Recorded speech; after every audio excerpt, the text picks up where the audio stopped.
Assalamualaikum warahmatullahi wabarakatuh. Halo teman-teman, berjumpa lagi dengan saya Nana Listiana. Saya dari Universitas Islam Nahdlatul Ulama Jepara, semester 4 Prodi PGSD, NIM 1813304 kali 397. Di sini saya akan membahas menganalisis yaitu model pembelajaran inquiry based learning dan model pembelajaran problem based learning yang diampu oleh Ibu dosen Erna Zumroton Magister Pendidikan. Yang pertama, kita akan membahas tentang karakteristik inquiry based learning. Yang pertama, peserta didik diarahkan untuk mencari dan menemukannya sendiri. Jadi kita sebagai guru, kita mengarahkan peserta didik untuk mencari sendiri sesuai dengan keaktifannya dia, bebas agar dia dapat menemukannya sendiri. Yang kedua, siswa sebagai subjeknya, bukan hanya sebagai objeknya.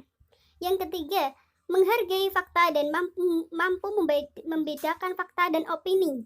Nah, yang dimaksud poin ketiga ini adalah, jadi setelah siswa melakukan simulasi atau praktek atau hipotesis, nanti siswa akan mengetahui, oh ini benar fakta karena saya sudah melakukannya sendiri.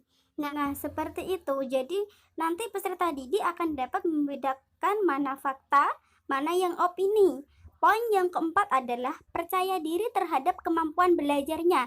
Nah, yaitu yang dimaksud poin keempat ini adalah, jadi kan peserta didik kita ajarkan untuk melakukan suatu praktek atau hipotesis.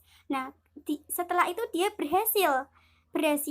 Nah, dia akan merasa bahwa dirinya itu berhasil gitu. Dia mempunyai karya, akan timbul percaya diri dalam diri dia sendiri. Yang kedua, kita akan membahas karakteristik problem based learning. Yang pertama, pengajuan pertanyaan atau masalah. Jadi guru akan memberi sebuah permasalahan kepada siswa. Yang kedua, berfokus pada keterkaitan antar disiplin ilmu. Yang dimaksud poin kedua, antar disiplin ilmu adalah nanti kan peserta didik itu kan kalau problem based learning kan biasanya dikelompokkan. Nah, kemudian mereka itu akan bekerja sama dan mereka mempunyai rasa tanggung jawab untuk menyelesaikan permasalahannya itu, kemudian akan mempresentasikan karyanya. Nah, yang ketiga, penyelidikan autentik atau nyata. Yang keempat, menghasilkan produk dan memamerkannya. Yang dimaksud poin keempat adalah setelah mereka berdiskusi dengan kelompoknya masing-masing, nah setelah itu mereka akan maju ke depan kelas untuk menghasilkan produk dan memamerkannya. Apa sih yang sudah didiskusikan kelompoknya? Nah, seperti itu. Itu adalah karakteristik. Nah, kita lanjut ke ciri-ciri. Yang pertama, ciri-ciri inquiry based learning. Yang pertama, menekan pada peserta didik untuk mencari dan menemukannya sendiri. Yang kedua, siswa mampu mencari dan menjawab sesuai pertanyaan sehingga akan menumbuhkan rasa percaya diri pada peserta didik. Jadi kita sebagai guru di sini kita sebagai moderator. Nah, kita punya target. Bagaimana caranya agar peserta didik kita itu dapat mencari dan menemukannya sendiri. Nah, setelah dia berhasil menemukannya sendiri, dia akan mampu menjawab pertanyaan yang kita beri. Nanti dia akan menimbulkan rasa percaya diri dalam diri dia sendiri. Nah, poin yang ketiga yaitu peserta didik tidak hanya mampu menguasai materi, tetapi harus mengembangkan potensinya. Yang kedua, kita akan belajar tentang ciri-ciri problem based learning. Yang pertama, mengajukan pertanyaan atau masalah. Yang kedua, berfokus pada keterkaitan ilmu disiplin. Yang ketiga, memamerkan hasil karya dan produk. Memamerkannya dan kolaborasi kerjasama. Nah, yang dimaksud menghasilkan produk, memamerkannya, dan kolaborasi kerjasama itu adalah tadi. Jadi, problem based learning itu adalah cenderung ke kelompokan. Jadi, guru nanti akan membagi kelompok-kelompok. Misalnya satu kelompok ada 7 orang, kemudian mereka dikasih permasalahan. Setelah mereka dikasih permasalahan, mereka akan diskusikan sama satu timnya itu, satu kelompoknya itu, kolaborasi kerjasama. Setelah itu, ia akan berhasil menghasilkan produk dan dapat dipamerkan di depan kelas. Setelah itu kita akan belajar problem based learning, yaitu kelebihannya dan kelemahannya. Kelebihan dari problem based learning. Yang pertama, peserta didik akan terbiasa menghadapi masalah dan merasa tenang untuk menghadapi masalah. Nah, yang dimaksud poin pertama ini adalah, jadi PBL ini atau problem based learning itu akan jadi dari guru memberikan materi dalam bentuk masalah nanti akan menimbulkan menjadikan peserta didik akan tenang untuk menghadapi masalah kesehariannya dia. Nah, poin yang kedua adalah memupuk rasa solidaritas.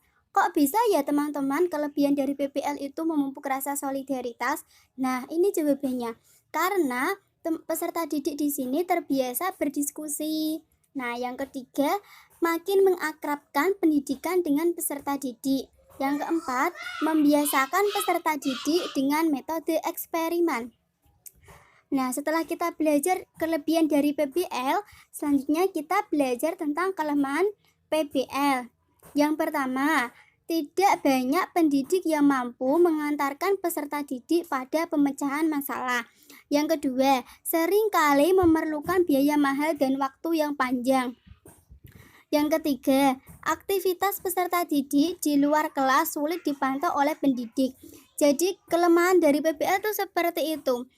Memerlukan biaya yang mahal dan waktu yang panjang. Juga nanti kalau peserta didik sedang melakukan percobaan di luar kelas, kita sebagai pendidik itu sulit untuk memantau mereka. Nah, tadi kan kita sudah belajar tentang kelebihan dan kelemahan problem based learning. Setelah ini kita akan belajar tentang inquiry based learning. Yang pertama, kelebihan inquiry based learning adalah menekan pengembangan kognitif, afektif, dan psikomotorik dengan seimbang. Yang kedua, memberi kesempatan siswa untuk belajar dengan gaya belajarnya. Yang dimaksud dengan poin kedua ini adalah guru memberi kesempatan kepada siswa sebebasnya peserta didik untuk mengikuti dalam pembelajarannya. Yang penting mereka itu paham. Mau gayanya seperti apa tuh bukan jadi masalah. Yang ketiga, membantu siswa dalam proses perubahan tingkah laku sesuai dengan pengalaman belajarnya. Setelah itu kita belajar tentang kelemahan inquiry based learning.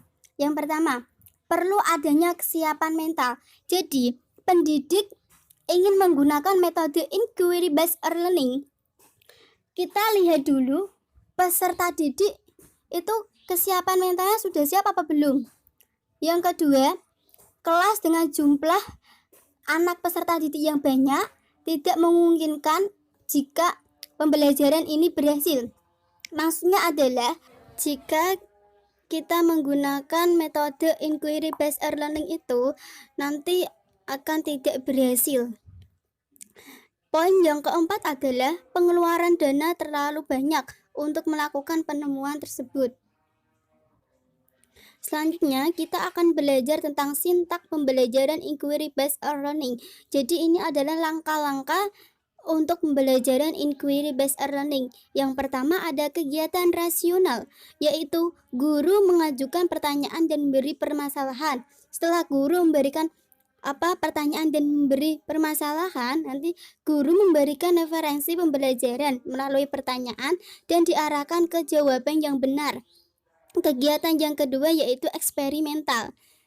Guru mengajak siswa untuk melakukan eksperimen dan mengajak siswa untuk menganalisis. Setelah guru melakukan percobaan dan mengajak siswa untuk menganalisis percobaan tersebut, kemudian peserta didik akan mengumpulkan data berdasarkan pengamatan tadi. Kegiatan yang ketiga yaitu penemuan. Peserta didik menarik kesimpulan dan mempresentasikannya. Yang kedua, sintak pembelajaran problem based learning.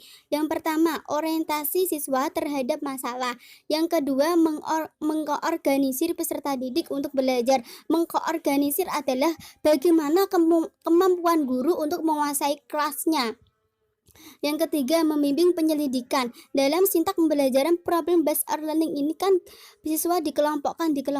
Nah, setelah itu guru akan membimbing satu persatu siswa yang kurang paham. Guru akan berkeliling ke setiap kelompok dan menanyakan siapa yang kurang paham. Itu yang dimaksud membimbing penyelidikan. Selanjutnya ada menyajikan dan mengembangkan hasil karya. Nah, menyajikan dan mengembangkan hasil karya ini adalah mempresentasikannya. Setelah mereka berdiskusi, mereka mempresentasikannya di depan kelas. Yang kelima, mengevaluasi serta menganalisa proses pemecahan masalah. Nah, setelah itu tugas guru adalah mengevaluasi dan menguatkan jawaban dari peserta didik. Selanjutnya, saya akan memberi contoh video simulasi pembelajaran inquiry based learning. Selamat pagi anak-anak, hari ini kita akan belajar tentang perubahan wujud. Perubahan wujud ada apa saja? Ada panas menjadi cair, terus cair menjadi padat, dan padat menjadi cair. Ada banyak ya. Hari ini kita akan melakukan hipotesis atau coba anak-anak silakan bergabung ke kelompoknya masing-masing. Anak-anak keluarkan, kemarin ibu guru sudah menyuruh teman-teman membawa agar-agar, terus nampan, dan air hangat ya. Nah, selanjutnya kita akan lakukan hipotesis, yaitu mengenai perubahan dari apa? Benda cair menjadi panas. Kita tuangkan air panas. Ini adalah air panas.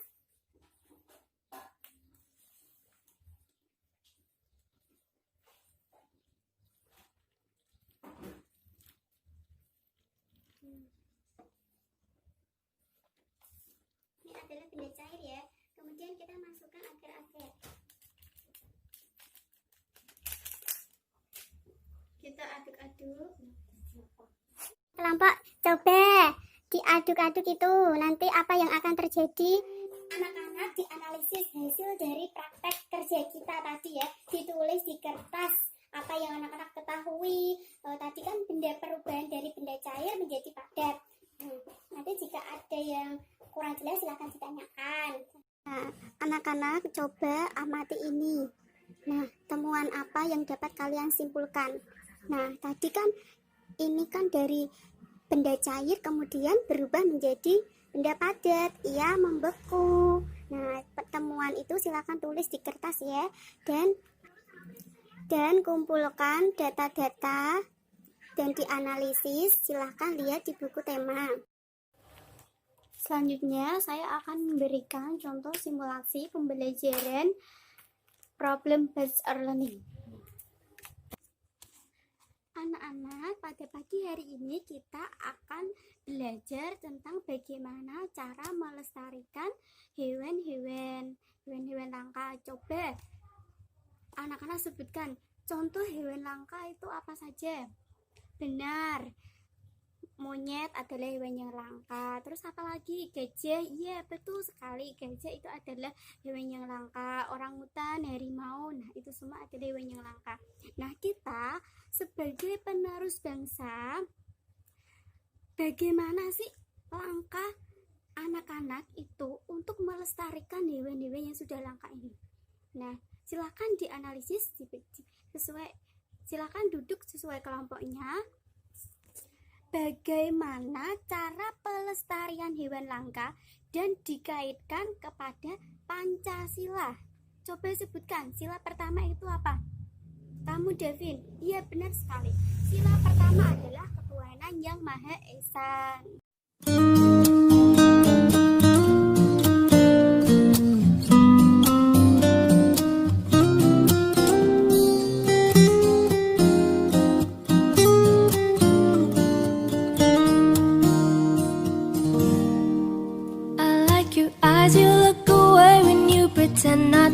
Silakan kelompok pertama maju untuk presentasi. Ini adalah monyet hitam. Hewan ini dapat dijumpai di Sulawesi 10 tahun ke belakang sudah hampir punah. Berikutnya, kita harus mengajak semua masyarakat untuk jaga kelestarian, yaitu jangan membakar hutan. Itu merupakan sila kelima. Melaporkan jika ada yang merusak habitatnya merupakan sila kedua. Terima kasih kelompok pertama.